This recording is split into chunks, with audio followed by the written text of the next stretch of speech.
This is problem 19 of chapter 17 from the textbook Stats Modeling the World, 2nd edition.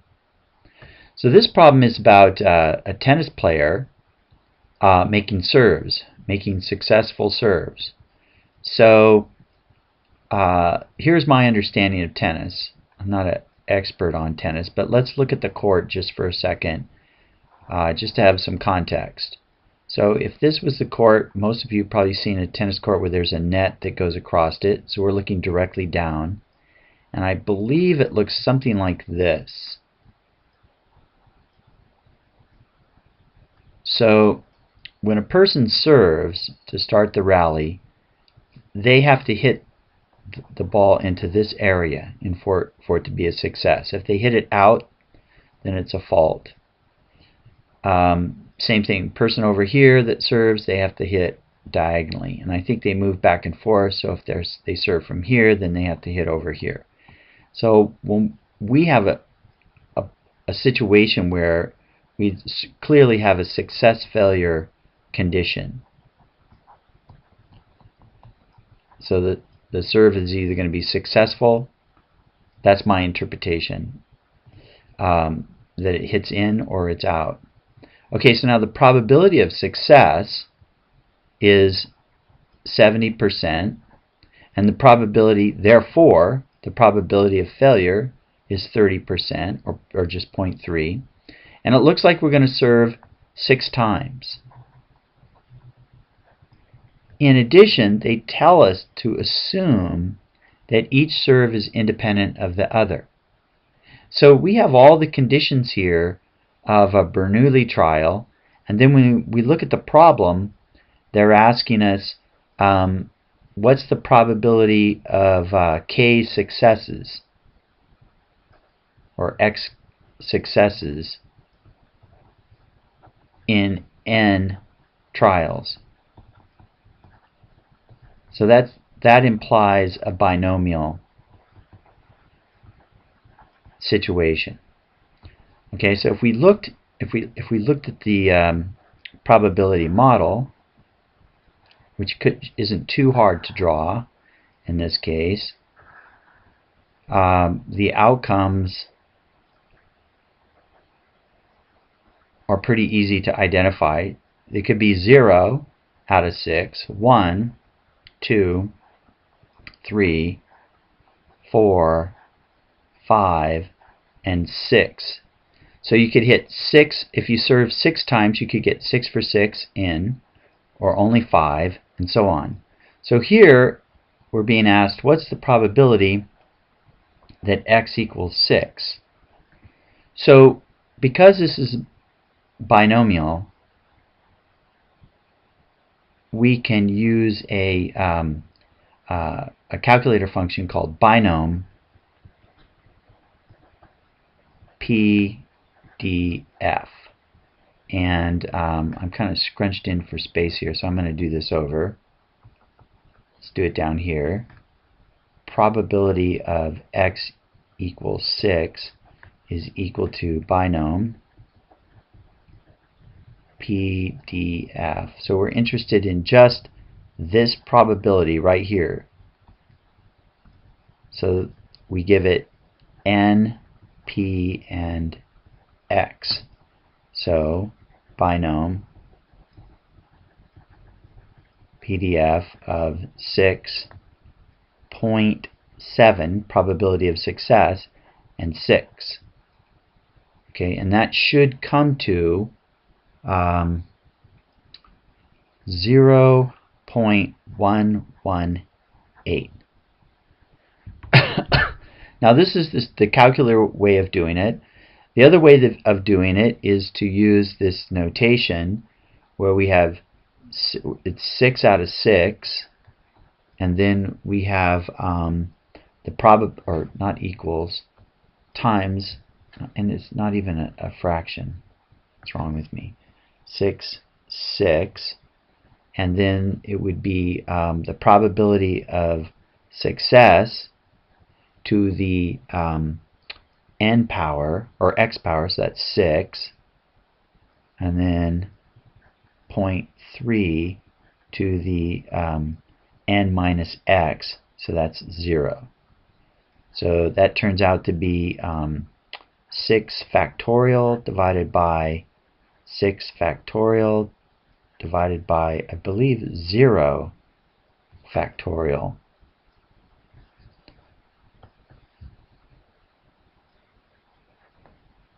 Times 0.7 to the 6th times 0.3 to the 0. So this is going to end up being 1, and that's going to end up being 1, so this is 0.7. I'm just curious myself.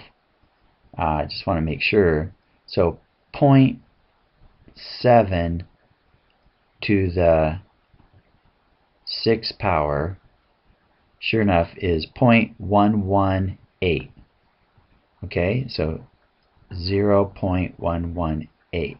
So this is another way of doing it. It's not necessary to write this out and to use the formula. You can use the calculator command. Make sure that you do this. You don't have to do this step here. Alright, so let's try another one. Now we want to know what's the probability of getting x equal to 4 in n equals 6 trials. So this is still binomial. So exactly 4. So this is the probability of x equals 4. So we could, once again, we can do binom PDF, and we're going to put in n is 6, p, probability of success, is 7, and x this time is 4. Okay, and on that one we're going to get 0.324. Okay, so if we use the formula, it's going to be, here's the formula right here. It's nx, okay, p to the x, q to the n minus x. So this is going to be, we would write 4 times 0.7 to the 4 times 0.3 to the 2. Okay, where is it? Okay, n minus x is 2. So this becomes 6 factorial over 4 factorial divided by 2 factorial, and 0.7 to the 4 times 0.3 to the 2. And you'll get the same thing. You'll have to punch that up in the calculator. You can do a little bit of canceling here if you want. The reason I keep showing this is that if you get stuck, this formula is provided on the formula sheet during the AP test, whereas the calculator command is not. You're going to have to know the calculator command if you want to do it. Okay, let's try this. Now we're interested in the probability of at least. So this would be x greater than or equal to 4. So if we go back to our probability model here, that would be 4, 5, and 6. We'd add these probabilities up. So we could use this notation 4 times. We would have to do this 4 times. So the probability of x equal to 4 plus the probability of x equal to 5 plus the probability of x equal to 6. So the other way is to realize that, well, what we can do is we can use the calculator to find these, add them all up, and then subtract it from 1, and that'll give us this sum. So what I'm going to do instead is I'm going to say this is 1 minus the probability that x is less than or equal to 3. So that's going to be 1 minus binom CDF, because I want it to accumulate. So we're going to give it, still going to give it 6. The probability of success, 0.7, but this time we're going to give it 3.